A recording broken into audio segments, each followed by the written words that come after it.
and welcome to the news hour at SK Television. My name is Farita with the bulletin. Thanks for joining us.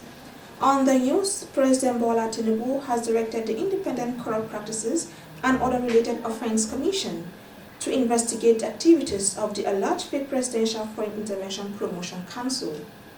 The President ordered the Commission to conclude its investigation and submit a report within 30 days following reports that the Council was never established by the federal government.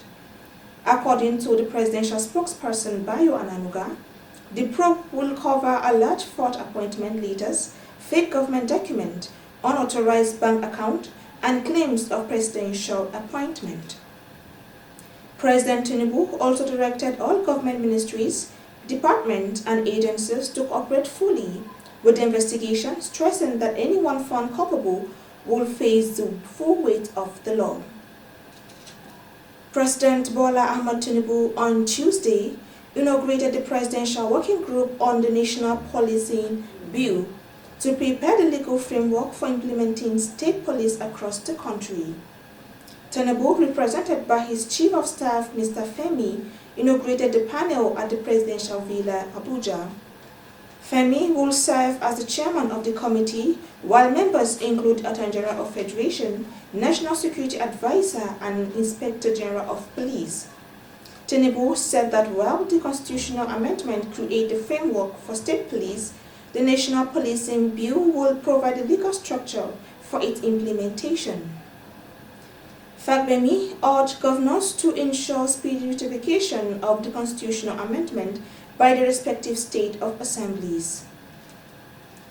The Central Bank of Nigeria has reaffirmed the standard 100 Naira banknote remains legal tender and must be accepted for all transactions across the country. Our correspondent Berry Cletus report. The Central Bank of Nigeria has reaffirmed that the standard 100 Naira banknote remains legal tender and must be accepted for all transactions across the country. In a statement signed by the Acting Director of Corporate Communications, Hakama Sidi Ali, the Apex Bank said its attention has been drawn to reports that some individuals, businesses, and other stakeholders were rejecting the standard 100 note over doubts about its legal status.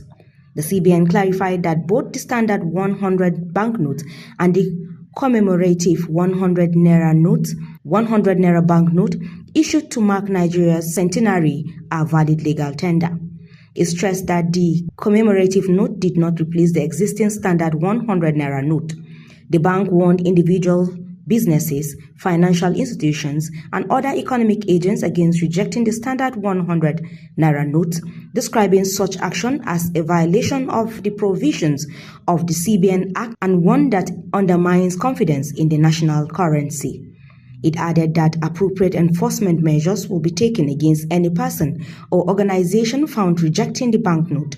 The central bank reiterated its commitment to safeguarding the integrity of the Naira, ensuring confidence in all duly issued banknotes, and promoting smooth currency circulation nationwide. The Apex Bank urged members of the public to accept and transact with all banknotes legally issued by the Central Bank of Nigeria and advise anyone seeking further clarification to contact the bank through its official communication channels.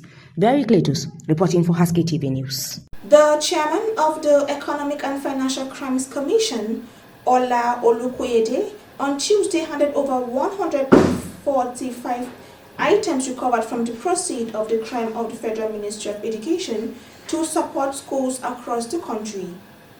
The recovered items comprising 501 double-step bunk beds, 939 mattresses, and 12 wooden beds with mattresses, while formally presented to the Minister of Education, Dr. Tunji Alausa, at a ceremony in Abuja.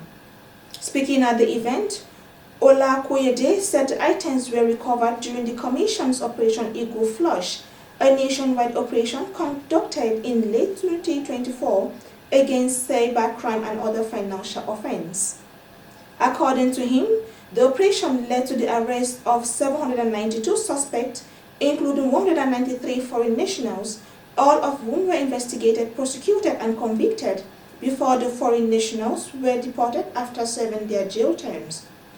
Olukoyede said the decision to transfer the recovered items to the Education Ministry was in line with the federal government's resolve to channel recovered assets into projects that directly benefit Nigerians. Let's take a very short break. When we return, the news will continue. Please stay with us.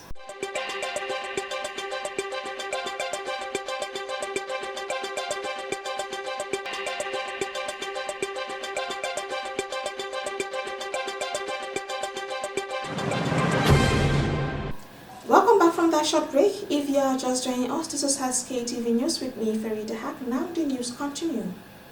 The Nigerian Communications Commission has called on Nigerian students to support efforts to protect telecommunications infrastructure, describing such facilities as critical national asset that drive education, innovation, and economic growth. Speaking during a visit by the leadership of the National Association of Nigerian Students in Abuja, NCC Executive Vice Chairman Aminu Maida said vandalism and theft of telecom equipment remain major challenges affecting service delivery. The Commission also disclosed that it is consulting stakeholders on a framework that could allow students access to approved educational platforms without data changes under certain conditions. NAN's President Akinteye Babatunde commended the NCC for its continued engagement with students and pledged the association's support in protecting national telecom access.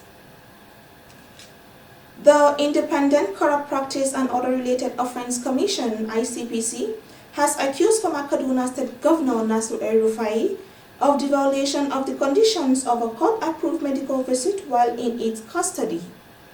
The Commission also announced the arrest of El-Rufai's personal physician, Professor Bello Abubakar, for allegedly making false statements. According to the ICPC, El-Rufai failed to appear before the Kaduna State High Court on the first day of his elevated trial, insisting on seeing his personal doctor when officials arrived to take him to court.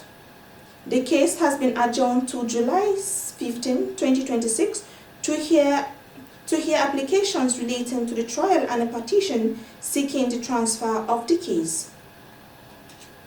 The Nigerian Police Force in Nasarawa State has launched a manhunt to rescue 2 students of Federal University of Lafia, abducted by gunmen from a private lodge near the university community. Police spokesperson Rahman Nansel said the incident occurred on Tuesday night when 3 students were kidnapped from Living Seed Lodge. He said a swift security operation led to the rescue of one of the victims, while efforts have been intensified to rescue the remaining 2 students and apprehend the kidnappers. The Commissioner of Police, Shatima Joro Mohammed, has directed all operational teams to sustain the rescue mission and bring the perpetrators to justice. That has been the news on Haske Television. On behalf of the production crew, my name is Farida Haq. I'm thanking you for staying with us.